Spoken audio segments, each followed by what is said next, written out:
Pollution has become a major problem in many cities around the world, including Lagos, Abuja, Port Harcourt, Kano, with large population and a high concentration of motor vehicles and huge industrial concentration. Lagos, the largest city in West Africa and the 22nd largest city in the world, with an estimated 22 million people living on an area less than 100 square kilometers, is battling with the menace of industrial contamination and smog. The consequence is the suffocating synthesis of air pollution, single-use plastic pollution, e-waste and solid waste on the streets of Lagos, causing respiratory problems and other diseases amongst the residents. Pollution is in the state and other cosmopolitan cities in Nigeria, taking Lagos to and using that as an example. A study estimates that over 20,000 people die every year in Lagos due to different ailments linked to pollution. But how can Nigeria really address this slow danger that is affecting the health of the nation?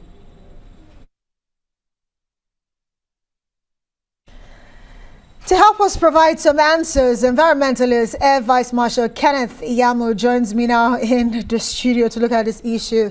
AVM Iyamu, thank you so much for being here. Thank you for having me. Well, Nigeria has the largest number of deaths due to air pollution in Africa and only the fourth in the world. Air pollution is called the silent killer. My question to you is, all of this data, negative as they are, how did we get here? Well, it's not only we, it's the whole world. It's the whole world. You But see, our concern is Nigeria. Yes, our concern is the highest Nigeria. in You see, Africa. first of all, with the poverty has a lot to do with it. Now, you see, the cost of cleaner energy has risen in the last couple of years to what the common man cannot afford anymore. They've gone back to firewood. They've gone back to a whole lot of this. Two, our laws and statutes have to be obeyed. It is not symbolic. It is intentional. You have to obey it.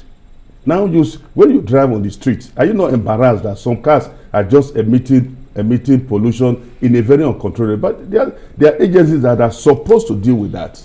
There was a research conducted by ExxonMobil, who said that, look, the amount of gas in the air has increased since 1990 from 450 parts per million to 600 parts per million, and that's a lot. That's a lot. You are talking of air pollution, you are talking of land pollution, you are talking of water pollution, all of that culminating.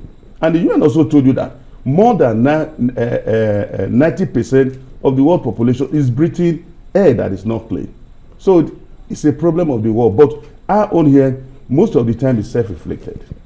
Self-inflicted, right?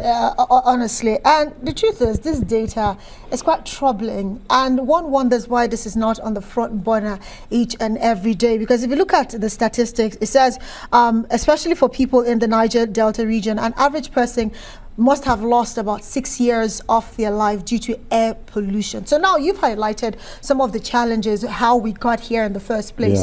But are we doing enough as a people and as a nation, be it government or at individual level, to actually check this? Do we even see it as a problem enough to really pay so much attention to it? Yes, we see it as a problem. But where poverty is at the center stage, there's nothing you can do. They believe that, look, they have to make a living. So they have to burn gas, they have to burn a whole lot of things. No. So you have to move from, there have to be a consensus. There have to be a consensus around it and say, look, these people, what you are doing is wrong. How do we make it cleaner? How do we make it cleaner? Now, there's a statistic that shows that the gas you are flaring can power the whole of Africa. How do you put that into an economic line? You need to do that. You need to do that. The institutions have to show example. They have to show example. And if the cost of gas keep rising every day, they have to survive. They have to survive. It is even worse for those children that are below 5 years. That is where we have the highest pneumonia death due to air pollution in Africa as well. When you do that, the lungs are affected. Take for example, open defecation. You see, we are gradually accepting it now into our psyche. It's becoming a normal thing. Nobody is talking about it. When you construct your cities, you don't leave so much space for you to be able to construct toilets. How do you want people to do? And you know, open defecation is one of the worst pollution that you can find because first of all, the pathogens are coming in. It's like eating another man's feces, and that's dangerous. So our laws have to be strengthened. They have to be enlightenment. They have to be this is where the NOA should come in. You see, NESRA is doing a whole lot by taking the world down to the people, but they can only do this much and not this. They are not because you call it a silent killer. Maybe because it is silent, that is why it's not on the dashboard. We have to bring it to the dashboard and talk about it. For the Niger Delta, we have to create awareness. Now, if people are poor, first of all, if they are multidimensionally poor, they can also be multipurposely enriched. There is no action that is bad in totality. You can bring it back and put legality to it. Okay. And you take value out of it.